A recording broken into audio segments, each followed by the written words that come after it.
আর কদিন পরেই হতে চলেছে কলকাতা পুলিশ কনস্টেবলের প্রিলিমিনারি পরীক্ষা। তো চলো আজকে আমরা জেনে নিই কতকগুলি গুরুত্বপূর্ণ ছদ্মনাম যেগুলি কলকাতা পুলিশ কনস্টেবলের জন্য খুবই ইম্পর্টেন্ট। বলো তো বীরবল কার ছদ্মনাম? বীরবল হচ্ছে প্রমথ চৌধুরীর ছদ্মনাম।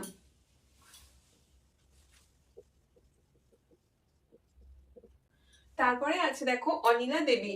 অনিলা দেবী কার ছদ্মনাম? শরৎচন্দ্র চট্টোপাধ্যায়ের ছদ্মনাম হচ্ছে অনিলা দেবী।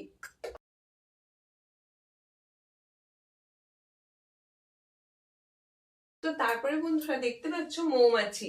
তো মৌমাছি কার ছদ্মনাম? মৌমাছি হচ্ছে বিমল ঘোষের ছদ্মনাম। তারপরে স্বপন বুড়ো, এটা তো আমরা প্রায় অনেকেই জানি। স্বপন বুড়ো কার ছদ্মনাম? স্বপন বুড়ো হচ্ছে অখিল নিয়োগীর ছদ্মনাম।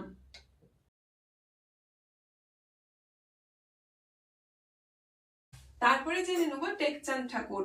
টেকচাঁদ ঠাকুর ছদ্মনাম হলো প্যারীচাঁদ মিত্রের। তারপরে দেখিনি পরশুরাম। পরশুরাম কার ছদ্মনাম? পরশুরাম হচ্ছে রাজশেখর বসুর ছদ্মনাম। এরপর দেখো ভানু সিংহ।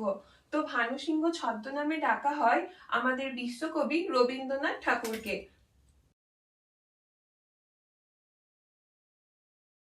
তারপর দেখিনি বনফুল। তো বনফুল কার ছদ্মনাম? বনফুল হলো বলাইচাঁদ মুখোপাধ্যায়ের ছদ্মনাম।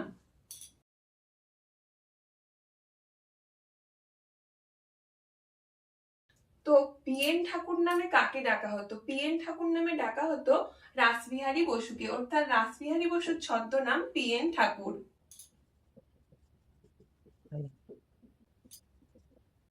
হুতুম পেঁচা এই ছদ্মনাম ব্যবহার করে লিখতেন কালীপ্রসন্ন সিংহ।